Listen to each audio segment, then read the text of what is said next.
আজকে আমি তোমাদের সাথে আবারও আরেকটা কেকের ডেকোরেশনের ভিডিও নিয়ে চলে এসেছি। আজকে ছিল একটা বড় কেকের অর্ডার। এটা ওয়েট ছিল 1 পাউন্ডের মধ্যে। কাস্টমার আমাকে বলে দিয়েছিল জাস্ট ফ্ল্যাট হবে একদম কেকটা, আর কেকটা চকলেট ফ্লেভারের হবে। তো কাস্টমার আমাকে কোনো কালার, কোনো ডিজাইন কিছুই বলেনি, বলেছে আমার ইচ্ছা মতো যে কোনো একটা ডিজাইন করে দিতে। আমি এখানে যেহেতু এটা ছিল একটা বেবি বয়ের জন্য কেক, তাই আমি এখানে একটা হালকা কালার, একটা ইউনিক কিছু করার চেষ্টা করেছিলাম। তাই এখানে একটা আমি হালকা পার্পলের মধ্যে একটা কালার করে দিয়েছিলাম কেকের।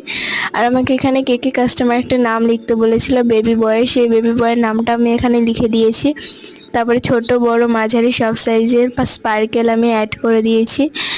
আর কেকের নিচে আমি একটা বর্ডার দিয়ে নিয়েছি কেকের ডিজাইনটা, নাহলে আমার খালি খালি লাগছিল। তো আজকে কেকের ডেকোরেশনটা তোমাদের কাদের কেমন লাগলো তোমরা অবশ্যই কমেন্ট করে জানিও। আর শেষে আমি কাস্টমারের রিভিউটা দিয়ে দিলাম। চলো, বাই।